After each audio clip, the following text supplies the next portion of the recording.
माझी मुलगीच आहे ती. हो काय? हो.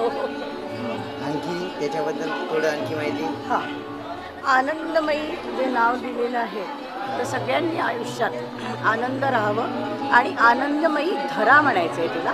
पृथ्वी जशी हिरवीगार आणि सगळ्यांना सामावून घेणारी असते तशी ही आनंदमयी पुस्तकाची कल्पना आहे. विचारायलाच नको. खूपच हुशार आहे आणि इतका सुंदर तिने कविता संग्रह केला आहे तर त्याचा आम्हाला अभिमानच आहे. खूप अभिमान आहे. मी ज्योती जोशी अवंतिकाच्या मावस सासूबाई आहे आणि अवंतिका म्हणजे मला कवितांमध्ये फार इंटरेस्ट आहे आणि जस्ट मला कळलं की इथे हा कार्यक्रम होत आहे. मी राहूच नाही शकले. मी म्हटलं मी येणार या कार्यक्रमाला. मला नंतर इन्व्हिटेशन मिळालं मग पण म्हणजे इतका मला इंटरेस्ट होता या कार्यक्रमात. आता बघूया कशा कविता आहे. मला आस्वाद घ्यायला आवडेल कवितांचा. अदितीबद्दल काय बोलू. अदिती माझी सून आहे आणि ती खूपच सगळ्याच क्षेत्रामध्ये सगळे क्षेत्र तिने पादाक्रांत केलेले आहेत आणि कुठल्याच क्षेत्रामध्ये ती कमी पडत नाही. तिचा आज कविता संग्रह आनंदमयी हा काय म्हणतात त्याला प्रकाशित होत आहे. याचा मला खूपच आनंद होतो आहे आणि एवढे सगळे कामं करून ती कुठे कशी कधी कविता करते आणि कशी लिहिते हे मात्र माझ्यासमोर खरंच कोडं आहे. आमच्या भावाचं सगळं सवळं सांभाळून देवधर्माचं आणि सणावारांचंही सांभाळून ती एवढं सगळं करते याचं आम्हा सगळ्यांना पूर्ण देशमुख कुटुंबीयांना तिचं खूप कौतुक आहे आणि अशीच उत्तरोत्तर तिची प्रगती हो. व्याख्यानं पण ती खूप छान देते. कुठल्याही विषयावर तिला ऐनवेळी जरी बोलायला सांगितलं तरी तिला खूप सुस्त आणि तिची ही क्षमता परमेश्वराने अधिकाधिक अजून वाढवावी आणि ती संपूर्ण भारतात प्रसिद्ध व्हावी अशी माझी इच्छा आहे. धन्यवाद. नमस्कार. आज आम्ही खूपच मोठ्या आनंदाच्या सोहळ्यासाठी इथे एकत्र आलेलो आहोत. आम्ही खूप वर्षांपासून जे स्वप्न बघितलं होतं त्या स्वप्नाची पूर्तता आज होते आहे. माझ्या वहिनीचं पुस्तक प्रकाशित होत आहे आणि सुंदर तरल काव्यमन असलेली माझी कर्तव्य कठोर असलेली प्रसंगी वहिनी तिला भगवंतानी अशीच उत्तरोत्तर सुंदर काव्य करण्याची स्फूर्ती प्रेरणा कृपा भगवंताची तिला मिळो. धन्यवाद. गीता आमची ज्येष्ठ कन्या लहानपणापासूनच अत्यंत हुशार, प्रामाणिक आणि मेहनती. खूप लहान असल्यापासून छोट्या छोट्या कविता बिलकुल सहज करून टाकायची. गप्पा गोष्टीसुद्धा एकदम काव्यमय. पहिलं प्राईज शाळेत मिळालं कवितेवर आणि शाळेमध्ये सुद्धा तिची एक कविता वरती फ्रेम करून लावून ठेवली. शाळेपासून एक चांगलं अत्यंत उच्च असं तिचं करिअर राहिलं आणि सगळ्यांना मिळून मिसळून मोठी असल्यामुळे सगळ्या बहीण भावांशी अत्यंत खेळीमेळीच्या वातावरणात आनंदात अशी ती सगळ्यांना मजेत ठेवणारी अशी ती आमची गीता आहे.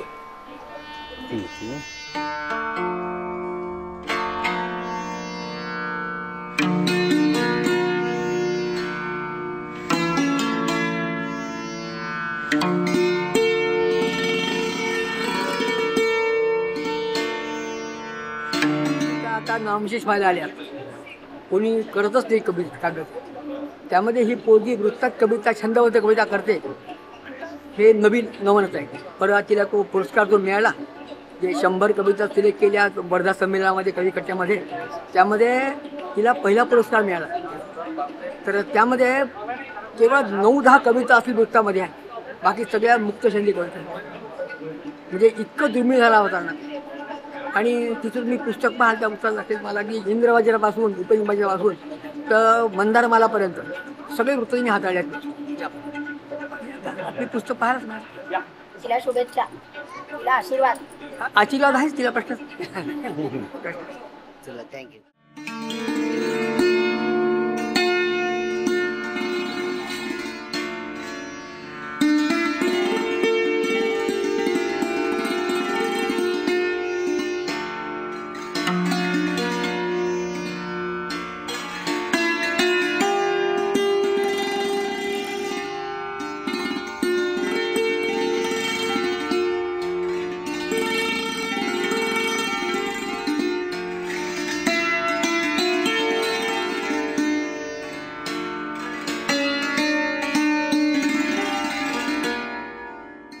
आनंदमयी हे जे पुस्तक आहे हे माझ्या आईने म्हणजे अदिती आनंद देशमुख यांनी लिहिलेलं आहे. हे पुस्तक म्हणजे आता आईनी म्हणजे असंच म्हणजे पुस्तक करायचं असं प्रस्तावना आईला एकदम नाही आली आणि फक्त कविता करत गेली आई. आणि कविता करता करता मग जी सिनियर मंडळी आहे म्हणजे आईची ओळखीची वगैरे जे काही आईला मदत करतात, काही पुस्तकं वगैरे छापा म्हणजे थोडक्यामध्ये सांगायचं म्हटलं तर आनंदमयी हे जे पुस्तक आहे त्यात अनेकशा अशा कविता आहेत ज्या तुम्हाला तुमच्या सुखदुःखाबद्दल सांगू शकतात. मग तिथे त्याच्यात तुम्हाला हिंदू धर्माबद्दलच्या पण काही काही आहेत, त्यात कृष्णाच्या खूप साऱ्या आहेत आणि जर का तुम्ही कृष्ण भक्त खूप मोठे असाल तर तुम्हाला ते वाचायला खूप यांचं विशेष कौतुक. दादांचे आशीर्वाद आहेत, देवांचे आशीर्वाद आहेत की या जन्मात अशी संतती लाभते. कौतुकास्पद विशेष कौतुक. माधुरी बडगे, गजानन बडगे यांच्याकडून अविदादा, अलकाताईंचं विशेष कौतुक आणि अजिताचं पण. मी जयंत भारत, आदितीचा मामा. मला अतिशय कौतुक वाटते या मुलीचं की प्रत्येक कार्यक्रमाला कुठलाही कार्यक्रम असो, इव्हन एक दिवस आम्ही अंधशाळेत गेलो आणि तिथलं संचलन करत होती. त्यामुळे मला असं वाटलं की ही इतकं करू कशी शकते. आणि आज जेव्हा मी पुस्तक पाहिलं तर खरोखर असं वाटलं की आपण 4 पानं लिहू शकत नाही आणि हिने इतकं सुंदर असं हे काव्य ओळीबद्ध केलं आहे. खरोखर तिचं मनापासून कौतुक. धन्यवाद. थँक्यू.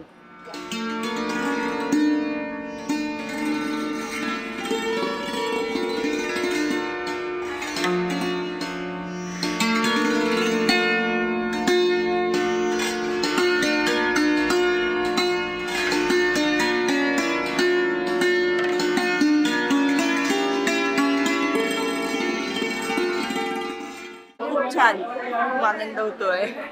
अभिमान आहे अजिताचा आम्हाला. नेहमीच छान लिखाण करते, कविता करते, सुंदर. नेहमी तिला मी हे करते म्हणजे फॉलो करते आणि तिच्या कविता नेहमी वाचत असते. आणि अभिमानास्पद गोष्ट आहे तिची की खूप छान. आम्ही त्याच्यात हा कार्यक्रम बघायला आलो आहे, ऐकायला आलो आहे, तिचं कौतुक करायला आलो आहे. अजिता ताई तर माझी नणंदच आहे, त्यामुळे नेहमीच आम्हाला तिचं कौतुक वाटतं की ती खूप छान सगळ्या पद्धतीने घर आणि सगळं खूप छान मॅनेज करते.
आगमन इथे झालेले आहे हरिभक्तपरायण डॉक्टर चारुदत्तबुवा आफळे, सुप्रसिद्ध कीर्तनकार.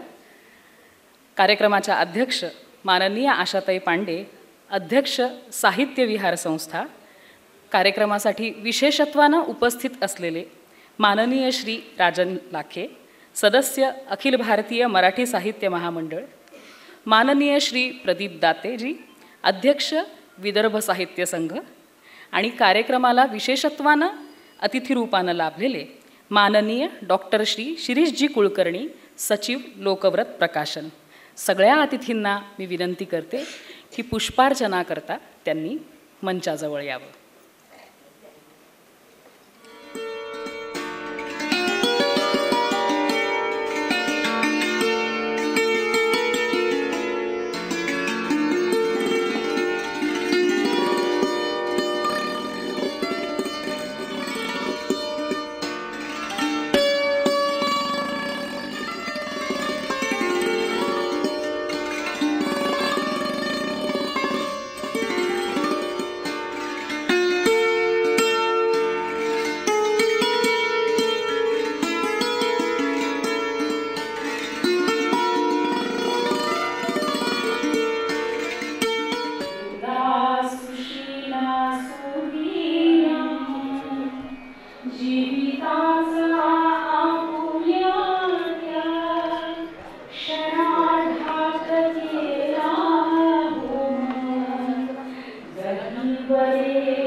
गुणवती प्राणदात्री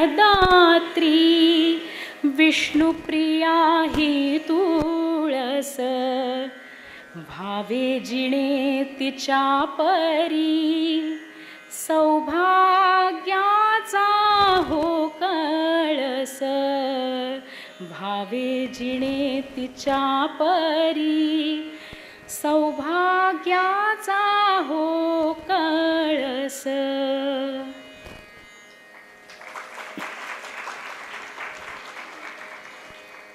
विष्णुप्रिया तुळस या तुळशीचं महात्म्य या कवितेत आमच्या सौ अदिती बहिणींनी वर्णन केलेलं आहे.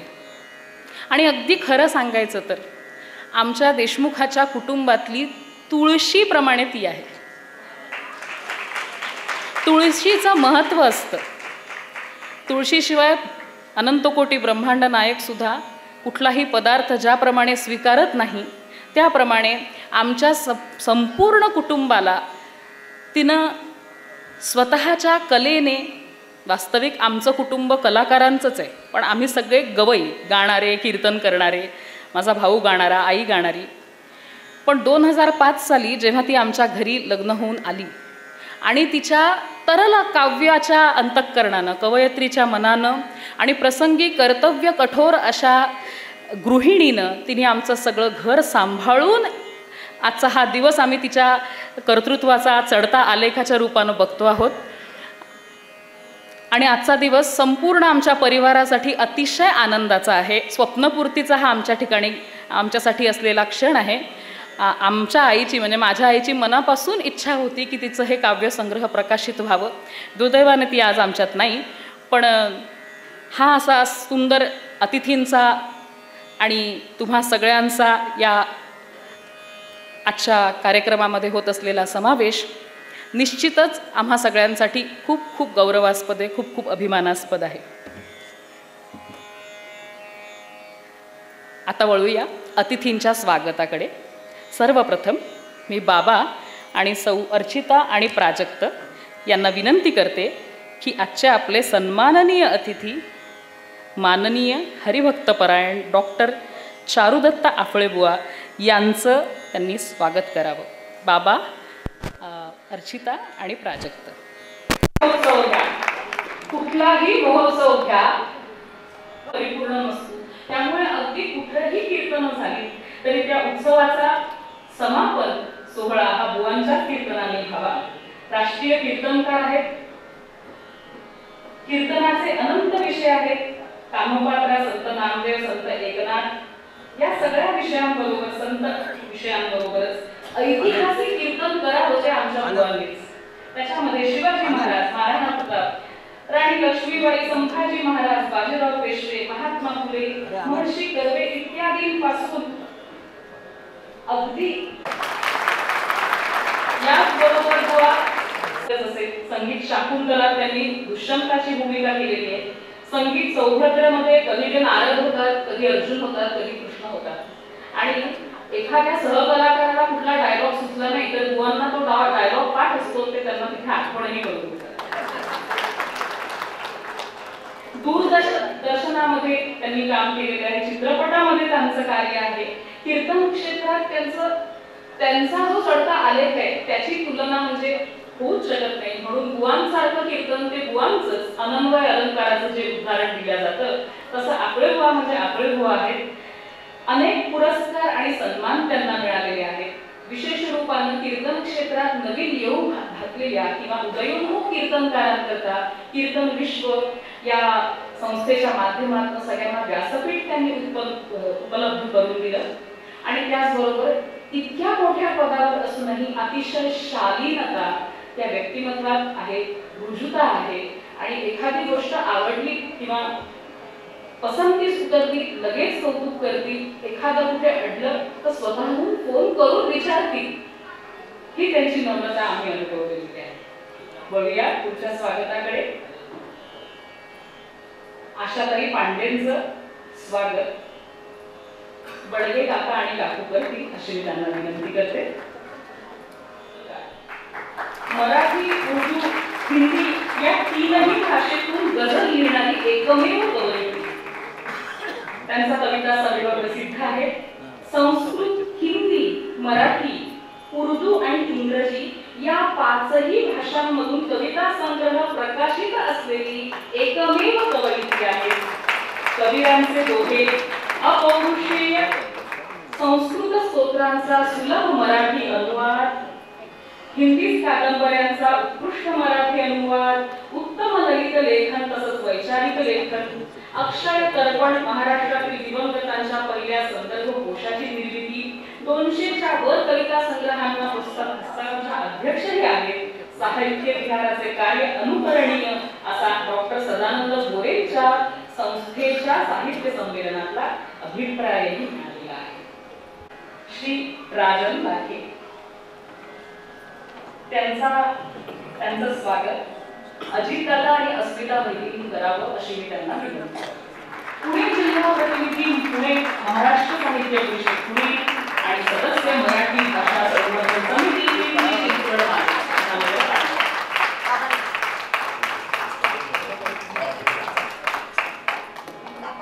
इकडनं टर्न करा. हो इकडे बघा. त्यांचा सत्कार अभिजितजी टोळे यांनी करावा अशी मी त्यांना विनंती करते. प्रदीपजी दाते हे विदर्भ साहित्य संघाचे अध्यक्ष आहेत. ज्येष्ठ साहित्यिक तसेच विचारवंतही आहेत.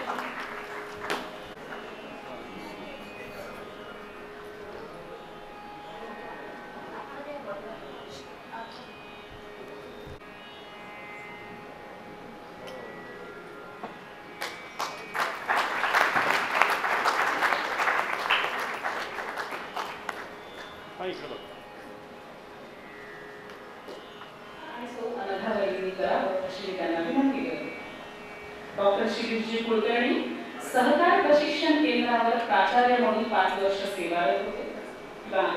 कथा, कादंबरी, कविता, गझल, आध्यात्मिक चिंतन अशा विविध विषयांवर 46 पुस्तके त्यांनी लिहिलेली आहेत. 10 वर्ष सेवा केलेली आहे. लोकमत प्रकाशनाचे मानद सचिव म्हणून विनामूल्य सेवा केलेली आहे. आजवर 1100हून अधिक मुखपृष्ठ त्यांनी तयार केलेली आहेत. 1500 पेक्षा जास्त संपादकीय लेख लिहिलेले आहेत. अनेक वृत्तपत्रातून स्तंभलेखनही केलेलं आहे.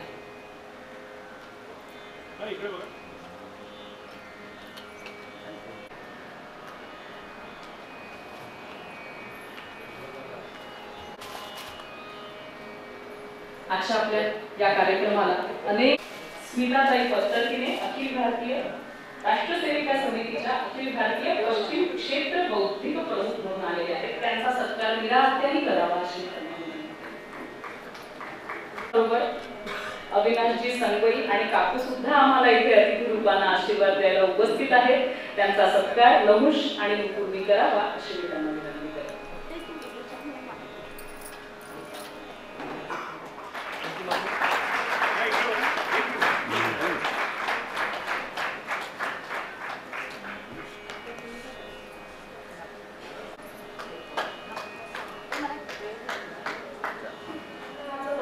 काव्यसंग्रह अनेक प्रकारचे येतात आणि अनेकांना त्याच्यामध्ये रुची असते. पण आजच्या आपल्या काव्यसंग्रहाचं वैशिष्ट्य म्हणजे या वृत्तबद्ध कविता जो हल्ली लोप पावत असलेला प्रकार आहे त्याचं लिखाण आणि त्याच्यामध्ये असलेलं वृत्तांचं वैविध्य. वृत्तांचा अभ्यास माझ्या आधीच्या 2 पिढ्यांकरता अजिबात नवीन नव्हता आणि त्यानंतर दुर्दैवानं आमच्या पिढीपर्यंत किंवा आमच्या नंतरच्या पिढीपर्यंत तो अभ्यास ज्या पातळीवर राहायला हवा तो होत नाही. आणि वृत्त म्हटलं की फक्त शार्दूल विक्री ते लग्नात मंगलाष्टक त्याच्यात म्हणतात. आता त्याच्यातही गडबड अशी असते की समजा एखादं 38 मंगलाष्टक वापरायची असते आणि समोरच्यांचं आडनाव जर फडतरकर असेल तर तेच अक्षर त्याच्या ठिकाणी जुळून अनेक गमती जमती घडत असतात. हे सगळं का होतं तर हे अज्ञानामुळे होतं, कारण त्या पातळीवर त्याचा अभ्यास केला जात नाही. त्यामुळे वृत्तबद्ध कविता हे आजच्या या कविता संग्रहाचं पहिलं वैशिष्ट्य. संस्कृत साहित्यामध्ये साहित्यशास्त्राचा त्यांनी काव्याचं लक्षण सांगितलंय. बघा आज काय झालंय, अदलाबदल झाली. सूत्रसंचालन करणारी आज प्रमुख आहे आणि कीर्तनकाराच्या हातात सूत्रसंचालनाचा माईक दिलेला आहे. त्यामुळे फक्त एक बोलते की मम्मटाचार्यांनी काव्याचं वर्णन केलं तर अदोषौ शब्दार्थ सगुणौ अनलंकृतौ पुनः वापी. म्हणजे काव्य अदोष असावं, अनलंकृत जरी असलं म्हणजे वेगवेगळे अलंकार, उपमा, उत्प्रेक्षा इत्यादी नसते तरीही ऐकायला गोड असावं. आणि काव्याचे हेतू काय, काव्य कशासाठी लिहावं, काव्य यशसे यशप्राप्तीसाठी, अर्थकृते बऱ्याचदा त्याच्यातनं आर्थिक उत्पन्न मिळावं म्हणूनही काव्य करणारे कवी आहेत. व्यवहार संसारामध्ये व्यावहारिक जगतामध्ये व्यवहार शिकवणारं काव्य असावं. शिवेतर क्षतई म्हणजे अमंगल गोष्टींना दूर करणारं काव्य असावं. सध्या परनिवृत्तई काव्याला ब्रह्मानंद सहोदर म्हटलंय. या जगात कवितांची मध्ये मध्ये झलक आपल्याला मिळावी म्हणून पहिली कविता सादर करण्यासाठी मी बोलवते सौ इरावती शास्त्री हिला. कृष्ण रंग ही कविता शिखरणी वृत्तातली. ऐकूया सौ इरावतीच्या आवाजात. मला रंगस्थीने दिलाय कृष्ण रंग नावाची कविता. अतिशय सुरेख आहे, शिखरिणी वृत्तातली आहे. किती त्या रंगांची उधळण जगी या दिसतसे, गुलाबी नारिंगी हरित पिवळा तो खुलतसे. नभी इंद्राचे ते धनुष प्रकटे मोहक नवे, पडे चित्ताला त्या भुरळ बघता वर्ण बरवे. इतके सुंदर रंग आहेत आणि या सुंदर रंगांना बघितल्यानंतर काय होतंय, असे न्यारा तोरा अतिसुबक प्रत्येकच छटा, पसंतीला भेती निवडकच रंगा परिनटा. तया काळ्या रंगा अपशकुनमानी हिणविती निषेधी त्या वर्णा जनशुभ प्रसंगी अडवती. पुढे तये वर्णा न च सहन हो शोक निजतो विलापोनी दुःखे हृदिहिरमुसे रंगमगतो. मनी धावा केला सदय भगवंतास पुसले नको हो तो कोणा तर मग कशाला बनविले. काळा रंग विचारतोय मी कोणालाच नको होतो तर कशाला बनवलंस मला. त्यावर आता उत्तर काय देतोय देव पहा. व्यथा पाहो नीती विमल हृदयी पाझर झरे स्वहस्ते त्यासी घे हरि समीप प्रेमे मन भरे.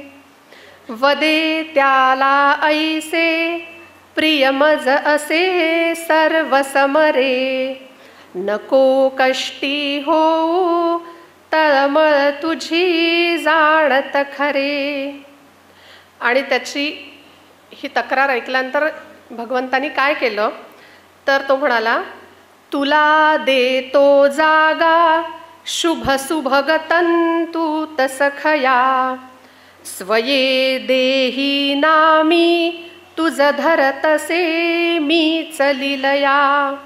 युगी द्वापारी त्या अवतरित झाले मग प्रभू उपाधी कृष्णाची मिरवुनीच केली पुनीत भू.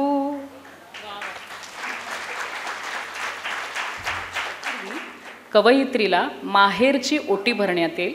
अलका काकू.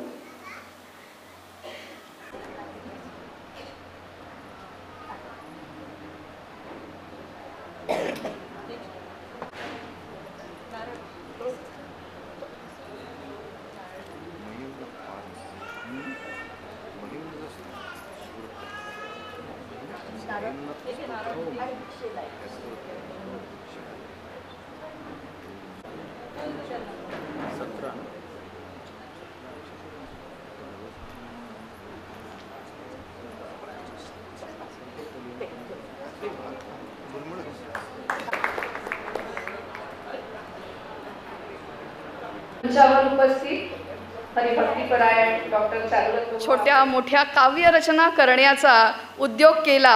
कौटुंबिक सोहळा आयोजित केलेला आहे. त्या कौटुंबिक सोहळ्यासाठी आपण इथे सगळ्या उपस्थित झाला त्याबद्दल आपल्या सर्वांचे मी आधी मनपूर्वक आभार मानू इच्छिते. कारण की हा माझा औपचारिकरित्या येणारा पहिला कविता संग्रह आहे आणि मी काही खूप मोठी कवयित्री वगैरे अजिबात नाही. आणि जसं मघाशी म्हटलं की त्याला ज्ञान हवं किंवा वृत्त वगैरे माहिती लाभले किंवा मी ज्यांच्या सहवासात लहानाची मोठी झाले आणि आता मी ज्यांच्या सोबत राहते त्या सगळ्यांच्या संगतीचा झालेला हा परिणाम आहे. म्हणजे सुसंगती सदा घडो सुजन वाक्य कानी पडो याचंच हे पुस्तक म्हणजे मूर्तिमंत उदाहरण आहे. यात माझं स्वतःचं काहीही कर्तृत्व किंवा दायित्व नाही. माझी आई मराठीची प्राध्यापिका आहे. ती संत साहित्याची अभ्यासक आहे. त्याच्यात तिने PhD केलेली आहे. आणि आई कविता लिहित नाही पण आईनी नेहमी कविता शिकवलेली आहे आणि ती कविता शिकवत असताना आम्ही ती ऐकलेली आहे आणि आपोआप ती कविता अशी मनात मुरत गेली आणि कधी ती शब्दांच्या रूपाने प्रकट होत गेली समजलंच नाही. त्याचबरोबर माझ्या आजोबांचं खूप पाठांतर होतं आणि त्याच्यामुळे आजोबा असं म्हणायचे की हे म्हणून दाखव ते म्हणून दाखव हे तुला आलं पाहिजे आपल्या घरात मुलांना असं यावं हा त्यांचा कायम आग्रह होता. आणि त्याच्यातून जे काही हळूहळू कानावर पडत गेलं ते असं कधीतरी व्यक्त व्हायला लागलं. माझे काकासुद्धा छान लिहितात आणि आमच्या घरी मुंज होती तेव्हा त्यांनी म्हटलं की आपण आपल्या नहुष विक्रमच्या मुंजीत मंगलाष्टकं घरीच लिहायचे. मग ते कसे लिहायचे काय लिहायचे मग असंच गुणगुणत काका लिहायला लागले आणि तिथे कुठेतरी ते बघितल्या गेलं आणि मग तिथून ती हळूहळू लिखाणाची वृत्तबद्ध सुरुवात झाली. आणि त्याहीपेक्षा सगळ्यात महत्त्वाचं म्हणजे माझे श्वशूर यांचा तर वृत्त छंद यांचा दांडगा अभ्यास आहे आणि उदंड पाठांतर आहे. आमच्या घरात अखंड विष्णू सहस्त्रनाम म्हटलं जातं आणि वेगवेगळ्या श्लोकांची त्यांच्या मुखातून अशी ज्याला आपण म्हणतो बरसात होत असते आणि तो ठेवा, ते संस्कार, ते माझ्या यजमानांना, माझ्या नंदेला आणि माझ्या चिरंजीवांना त्यांच्याकडून मिळालेलं आहे. आणि ते सगळं ऐकता ऐकता आपोआप त्या चालीत कधी कधी काही काही गोष्टी सुचत गेल्या आणि त्या अशा लिहत गेली. त्याच्यामुळे काही काही गोष्टी न ठरवत्या होऊन जातात आणि जेव्हा अशा न ठरवत्या त्या गोष्टी होतात तेव्हा अगदी असं गुलाबराव महाराजांचं जे वचन आहे तेच आठवतं. आपुले अवधान नसता जी का उमठे सार्थ कविता ती सद्गुरूंची सत्ता ऐसे मी म्हणे. तर आमच्या सद्गुरूंचा जो कृपाप्रसाद आहे त्याच्यामुळे हे सगळं लाभलं आणि म्हणून आज हे पुस्तक रूपात आपल्या समोर येऊ घातलं आहे. आता कुठलीही गोष्ट परिपूर्ण नसते, त्याच्यामुळे या कविता संग्रहाचं जेव्हा आम्ही संकलन करण्याचा प्रयत्न सुरू केला, कारण की आता फेसबुक आणि व्हॉट्सअपचा जमाना आहे आणि डायरी पेनमध्ये लिहिणं खूपच कमी झालेलं आहे, तर त्याच्यामुळे मी बऱ्याचशा कविता आमचे काही समूह आहेत मैत्रिणींचे ज्या लिहितात, तर त्या समूहाच्या माध्यमातून काही विषय यायचे किंवा एकमेकींना बघून लिहायची स्फूर्ती चढायची आणि त्याच्यात काही लिहिल्या जायचं. तर ते लिहिता लिहिता असं व्हॉट्सअपवर फेसबुकवर खूप सारं लिखाण गेलं आणि मग कधीतरी वाटलं की अरे ती कविता कुठे गेली, ही कविता कुठे गेली, ही कविता कुठे गेली, मग आपलंच आपल्याला सापडत नव्हतं. आणि मग आई मला नेहमी म्हणायची की किती पसारा करते का, जरा तरी आवरण ठेवायची सवय लाव. त्याच्यामुळे असा जो हा पसारा झाला होता त्याला कुठेतरी एकत्र संकलित करावं म्हणून हा कविता संग्रह करण्याचा उपद्व्याप, बाकी काहीच नाही की माझंच मला सापडावं म्हणून. तर त्याच्यामुळे म्हणून हे संकलन आहे, बाकी त्याचं पुढे जे होईल ते काय होईल माहीत नाही. आणि माझं सौभाग्य असं की माझे पतिराज त्यांना प्रत्येक गोष्टीला एका उंचीवर नेण्याची सवय आहे. त्याच्यामुळे मी जे काही तोडकं मोडकं लिहिते त्याला त्या स्वरांचा साथ चढून त्याला अजून सुंदर करण्याचा त्यांचा नेहमी प्रयत्न असतो आणि ते सगळं आपसूक घडत जातं, म्हणजे असं ठरवून काही नाही. त्याच्यामुळे त्या काही कवितांचे गाणे पण झाले आणि मग त्या सगळ्यांचं एकत्र बांधण्याचा हा प्रयत्न आहे. आणि आता एक छोटंसं इथे मी स्पष्टीकरण देते की आनंदमयी नाव का बरं. तर माझं जीवनच सगळं आनंदमय झालेलं आहे आणि त्याच्याचमुळे माझी कविता ही कायम मला आनंद देणारी आहे. मग तो कुठलाही प्रसंग असू दे, कुठलाही अनुभव असू दे, तो जेव्हा मी काव्यातून व्यक्त करते तेव्हा मला कायम कवितेनी आनंद दिलेला आहे. त्याच्यामुळेच माझी ही कविता आनंदमयी आहे. आणि मी हेच मानते किंवा माझ्यावर असे संस्कार झालेले आहेत की आपल्या आजूबाजूला कायम आपण आनंद शोधावा, तरच आपलं आयुष्य आनंदी होईल. तर त्याच्यामुळे या सगळ्या प्रवासादरम्यान जे काही घडलं ते सारंच आनंदमयी आहे आणि म्हणूनच ही कविता मला आनंदमयी वाटली आणि म्हणून या काव्यसंग्रहाचं शीर्षक आनंदमयी आहे.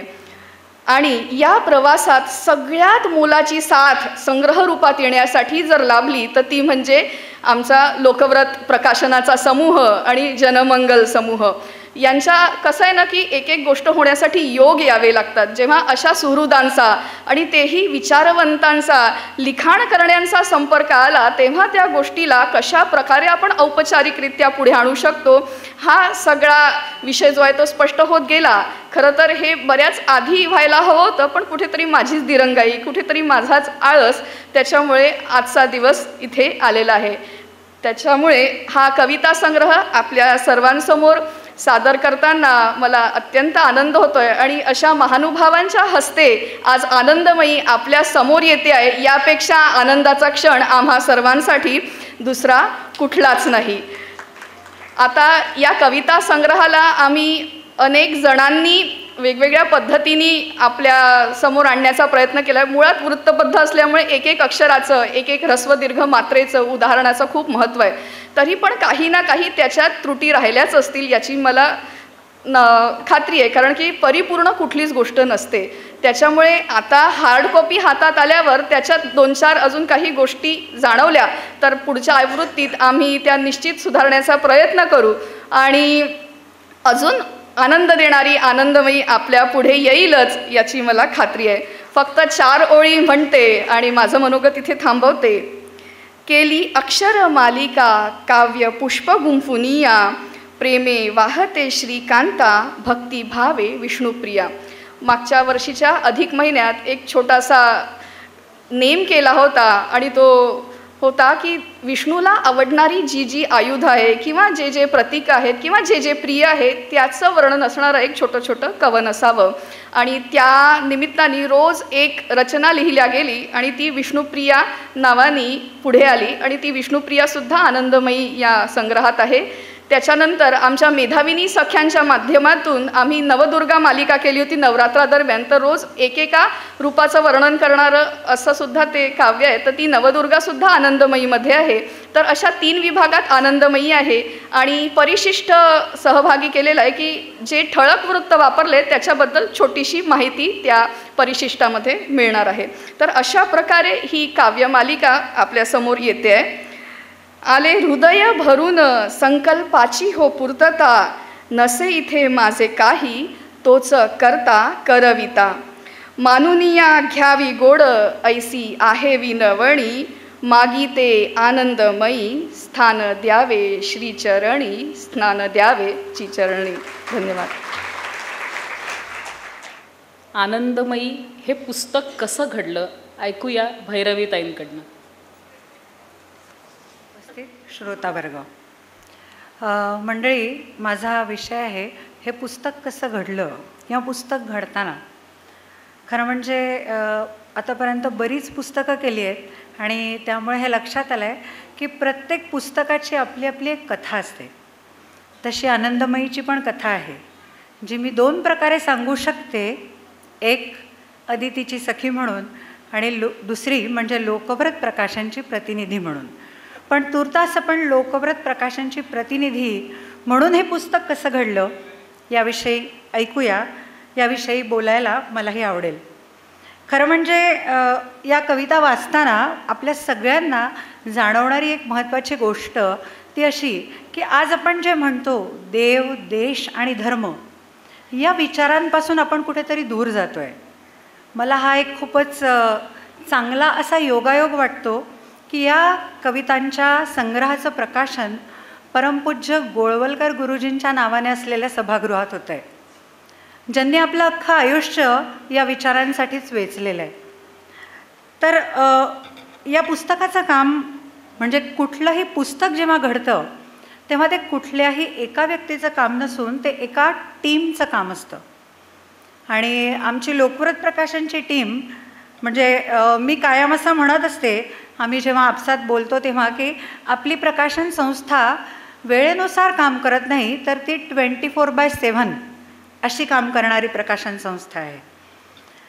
जेव्हा या पुस्तकाविषयी विचार पुढे आला आणि या पुस्तकावर काम करायचं ठरलं तेव्हा वारंवार मला जे वेगळेपण जाणवलं म्हणजे इतर पुस्तकं करणं आणि आनंदमयी करणं ते मला तुम्हा सगळ्यांशी शेअर करायला आवडेल. महत्त्वाची गोष्ट म्हणजे मला वारंवार एका सिनेमाचं नाव आठवायचं. तो सिनेमा कुठला तर दे धक्का. आमच्या आदितीताईंकडनं कुठलंही काम करून घ्यायचं म्हणजे धक्का द्यायला लागतो. इथे थोडं वेगळं होत होतं. साधारणपणे लोक विचारतात की झालं आहे का पुस्तक तयार. इथे आम्हाला विचारावं लागायचं काय गं जायचं का आता पुढे. त्यात मध्ये एक फार मोठा स्पीड ब्रेकर आला होता चिकनगुनिया नावाचा. आणि तर असा धक्का दिल्यामुळे आज मला असं वाटतं की हे जे जहाज आहे ते या धक्क्यावर येऊन पोचलं आहे. नाहीतर काही आणखीन कदाचित होऊ शकतं की अजून जास्त वेळ आनंदमयीची आपल्याला वाट बघायला लागली असती. पण मंडळी या पुस्तकावर काम करताना म्हणजे यातली प्रत्येक कविता तुम्ही सगळेच अदिती देशमुख या व्यक्तीला पर्सनली ओळखता. त्यामुळे मला असं वाटतं की तुम्हा सगळ्यांना या कविता वाचताना हाच भाव मनात निर्माण होणार आहे जो माझ्या मनात निर्माण झाला होता. तो म्हणजे असं वाटत होतं की आपण एका मंदिराची निर्मिती करतो आहे आणि यासाठी कुठल्या मूर्तीची प्रतिष्ठापना करायची आहे ती मूर्ती मात्र आधीपासून तयार आहे. तर असं हे पुस्तक तयार करताना आमच्या माणिकताई घारपुरे ज्या लोकव्रत प्रकाशनच्या संपादक आहेत जसं एक एक वीट अन वीट तपासून घ्यावी तसा एक एक शब्द तपासून घेण्याचं काम त्यांनी केलं. आपण जेव्हा मंदिर म्हणतो तेव्हा बाहेरून बघून सुद्धा आपल्या मनात एक सात्विक भाव किंवा त्या मंदिराविषयीचा श्रद्धाभाव जागृत होतो. आणि मला वाटतं हेच काम असतं मुखपृष्ठाचं आणि तेच काम अत्यंत समर्पकपणे शिरीष सरांनी केलं आहे. या मुखपृष्ठासाठी नेमके किती आणि काय काय म्हणजे आता मी थोडा हिंदी शब्द वापरते की पापड बेले है हमने वो हम जानते हैं. तर अशा तऱ्हेने आनंदमयी पुस्तकाने खूप आनंद दिला. अदितीने आपल्याला आत्ताच सांगितलं आनंदमयी नाव का आहे. त्याची आणखीनही अनेक कारणं असू शकतात, पण मला हे पुस्तक वाचताना आणि यातली प्रत्येक कविता वाचताना जो आनंद मिळत गेला आणि त्यामुळे मला असं वाटतं की आनंदाचा शोध जर का आपल्या कुणालाही घ्यायचा असेल तर त्याचं उत्तर आनंदमयी पुस्तक देतं. मंडळी, खूप बोलता येऊ शकतं, खूप बोलण्यासारखं आहे, पण आपल्याला आज हा एक फार अलभ्य लाभ आहे की खूप छान काही ऐकायला मिळण्याबद्दल प्रत्येकाच्या मनात उत्सुकता आहे. शेवटी संपूर्ण जी आमची लोकव्रत प्रकाशनची चमू आहे त्या चमूकडनं मी अदितीजींना खूप खूप मनपूर्वक शुभेच्छा देते. माननीय वर्षाजी माडगुळकर ज्या आमच्या मुख्य संपादक आहेत, शिरीष सर इथे स्वतः उपस्थित आहेत, त्याचबरोबर आमच्या काही सखी माननीय वैष्णवीजी इथे उपस्थित आहेत. तर सगळ्यांकडून अदितीला खूप खूप शुभेच्छा. ही माझी खूप जुनी मैत्रीण आहे आणि अनेक गोष्टींमधली माझी पार्टनर आहे. खूप आनंद या गोष्टीचा आहे की ती कधीच माझी पार्टनर इन क्राईम नाही आहे, तर ती माझी पार्टनर इन गुड डीड्स आहे. तर त्यामुळे तिला खूप खूप शुभेच्छा देते. तिच्याच भाषेत सांगायचं असेल तर असं म्हणता येईल की तिच्यासाठी या शुभेच्छा अखंड चालणे सखे पुढेच तू बघायचे, अखंड चालणे सखे पुढेच तू बघायचे. धन्यवाद.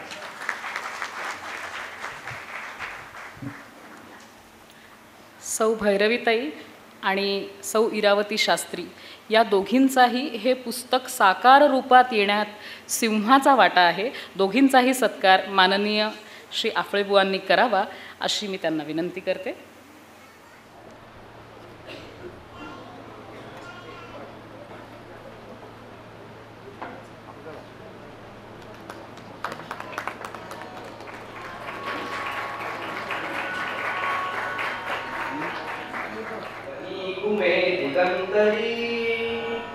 सावधान तो करी जनास नित्य श्रीहरी.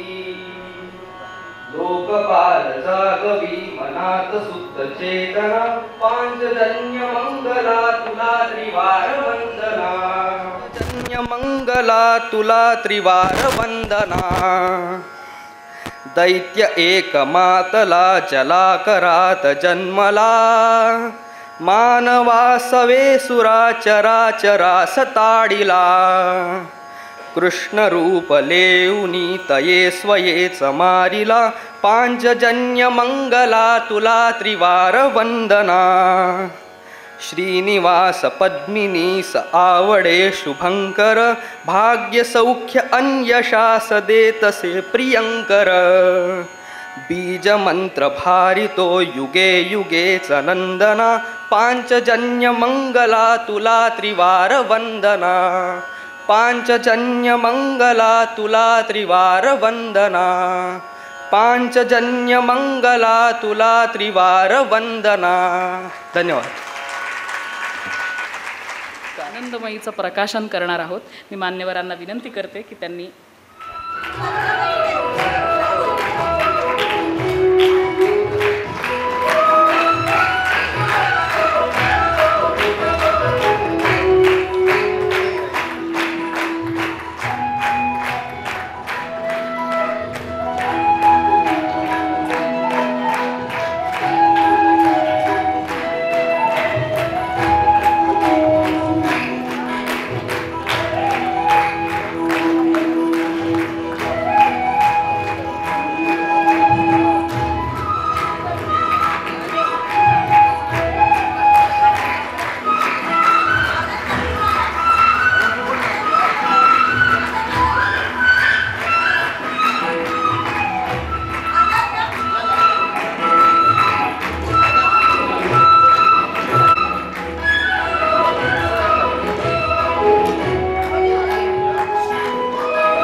अखंड चालणे सखे पुढेच तू बघायचे.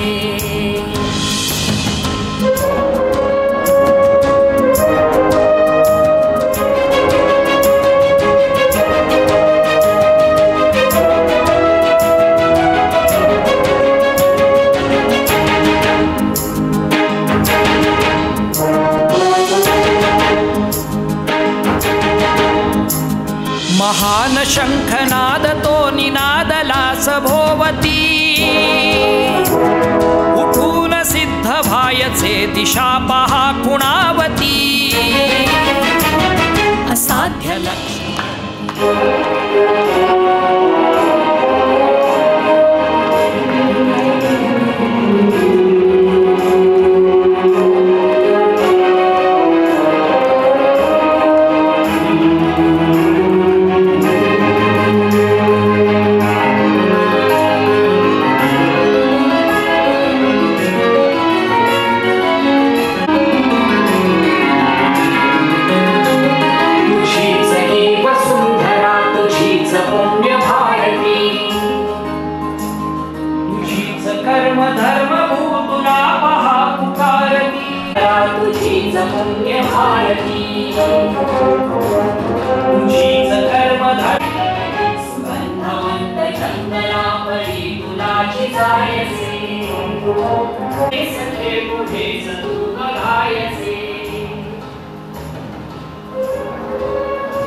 चारुदत्त बुवा आफळे या कार्यक्रमाला आलेत म्हणजे हे प्रकाशन कोणत्या उंचीवर गेलंय हे आपल्या लक्षात येतं.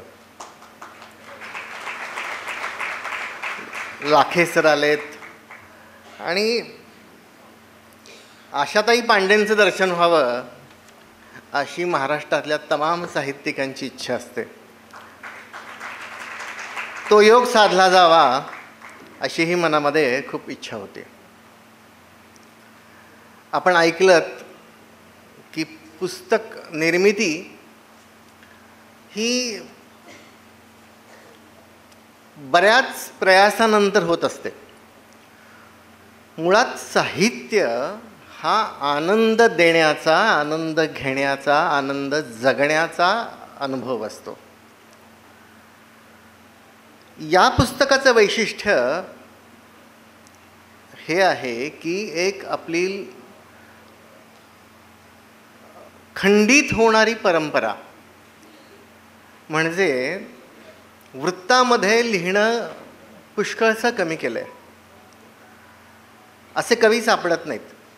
एक वर्तमानपत्राचा पॅरेग्राफ घ्यायचा आणि चार चार ओळी लिहायच्या आणि ती कविता म्हणायची. तुम्हाला त्या कवितेला ताकद द्यायची असली तर त्याच्यामध्ये 4 शिव्या घालायच्या आणि मग ते तुमचा विद्रोह त्याच्यातून दिसून येतो. अशा एका लाटेबरोबर आपण सगळेजण वाहत असताना नवीन काही चांगलं वाचायला मिळेल, पाहायला मिळेल असं खूप कमी झालं होतं. सुदैवानं काही गझलकार आले, पण त्यांनी म्हणजे वृत्तामध्ये उत्तम लिहिलं, त्यातही बदल होत गेले, पण आता आम्हाला सोयीची गझल आम्ही लिहू लागलो असं व्हायला लागलं. आणि म्हणून ह्या पुस्तकाचं महत्त्व माझ्यासाठी खूप मोठं आहे. त्याचं कारण आणखी एक आहे की म्हणजे अदितीजींच्या बाबतीत त्यांचा परिचय सांगणं थोडंसं राहून गेलं. भैरवीजी सांगतील असं वाटलं होतं. त्या आमच्या केवळ भगिनी आहेत असं नव्हे, तर त्या आमच्या शिक्षिका पण आहेत. आम्हा सगळ्यांना त्यांनी वृत्त शिकवली आणि अत्यंत चुकार विद्यार्थी म्हणजे मी, कारण त्या ज्या काही शिकवत आहेत त्याच्यावर आम्ही पुष्कळ चर्चा करायचो, पण ती त्यांना वाचायला मिळू नये याची काळजी पण घ्यायचो, कारण त्यातून पुन्हा चुका काढणार त्या. पण अशा प्रकारे म्हणजे आपण जर बघितलं ना थोडंसं इतिहासामध्ये, तर शांताकारं भुजगशयनं पद्मनाभं सुरेशं आपण ऐकत असतो. मंदाक्रांतामधलं आहे ते. दासबोध आपण वाचतो. म्हणजे केवढे ते मेघदूत जर बघितलं ना तर मेघदूत सुद्धा पूर्ण वृत्तामध्ये आहे. कश्चित कांता. म्हणजे आपण ज्या ज्या गोष्टींचा गौरव केला ते साहित्य त्या साहित्यापर्यंत पुन्हा उलटं जायचं आणि पोहोचायचं. तुम्ही या आनंदमयीला वाचल्यानंतर कळेल की मी ही स्तुती चुकीची करत नाही आहे. म्हणजे आणखी एक गोष्ट मला या पुस्तकामध्ये जाणवली, फार वेळ घेणार नाही कारण तुम्हीच काय मी स्वतः बुवांना ऐकायला आलो आहे, त्यामुळे फार धाडच नाही. पण अख्खी एखादी कथा पूर्ण वृत्तामध्ये लिहावी याला केवढी मोठी ताकद पाहिजे. म्हणजे यातली हिरकणीची गोष्ट आहे ती पहा, अष्टाक्षरीमधली आहे. हे सामान्य नाही आहे हे. आणि म्हणूनच आपण जिथं मी याच्यामध्ये म्हणलं की आनंदमयी काय आहे, तर कविता वाचनाचं खरं सुख आहे. पहा, आपण खूप सुंदर काही ऐकलं आत्तासुद्धा. त्याला लय आहे, ताल आहे, वृत्त आहे, नाद किंवा आपण काय म्हणू त्याला एक राग आहे, राग. या सगळ्याचा एक मिलाफ आहे, तो अशा कवितेतून जन्माला येतो.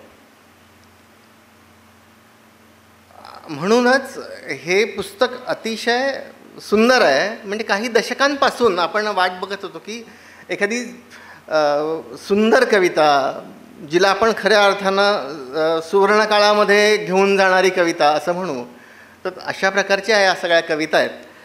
त्याच्यामध्ये किती बोलावं ते कमी आहे. मी भरपूर लिहिलेलं आहे, अजूनही याच्यावरती लिहितो आहे. पण कोणता विषय अस्पर्शित राहिला आहे असं नाही.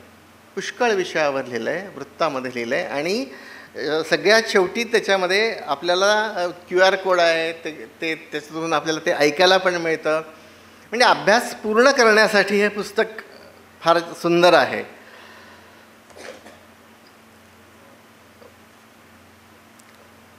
लेखणी ही जशी वाचकांची सोबत करते तशी ती लेखकांची पण सोबत करत असते. आणि म्हणून त्यांनी काय लिहिलं आहे, काय काय टिपलं आहे ते पण खूप महत्त्वाचं आहे. त्यांच्या ओजस्वी शब्दामधून राजमाता जिजाऊसुद्धा प्रकट झाल्यात, गजानन महाराज त्यातून प्रकट झालेत, चैतन्य महाप्रभू प्रकट झालेत, वीर सावरकरांच्यावर त्यांनी लिहिलं आहे. आणि म्हणून ही अक्षरशः काव्यशिल्प झालीत. मी अधिक नाही बोलणार, पण विष्णुप्रिया यातले जर बघितला तर म्हणजे ही अख्खं पुस्तक आहे ना हे मला प्रार्थना स्वरूप वाटतं. एवढं सुंदर पुस्तक आहे. मी त्यांना सांगेन की पुष्कळ लिहा आणि त्यांना लिहिण्याची प्रेरणा ही सतत मिळत राहो, सतत त्या लिहित राहोत. कारण एवढं सुंदर लिहिणाऱ्या म्हणजे वक्ता दशसहस्रेषु म्हणतात, पण अशा कवयित्री लाखातूनच जन्म घेतात. आणि म्हणून त्यांनी लिहावं. आणि या कवितांच्या रूपानं सरस्वतीचं पूजन होत असताना माझाही थोडाफार त्याच्यामध्ये हातभार लागला याचा मला खूप आनंद आहे. इथं उपस्थित सगळ्याच मान्यवरांना मी प्रणाम करतो. एवढंच सरतेशेवटी सांगेन की आपल्या समूहाचाच पुन्हा एकदा मेळावा 12 जानेवारीला राजमाता जिजाऊंच्या जयंतीनिमित्तच पुण्यामध्ये होतो आहे. बोरगावकर मॅडम या ठिकाणी आल्यात, नीता खोत मॅडम या ठिकाणी आल्यात. या सगळ्यांना मी इथं प्रणाम करतो. आणि हेडाऊ मॅडम वगैरे अशा मोठ्या मान्यवर आहेत, सगळ्यांचे सत्कार करणं खूप कठीण आहे. पण या सगळ्यांना प्रणाम करून मी थांबतो आणि आपण पुढचं भाषण ऐकूया.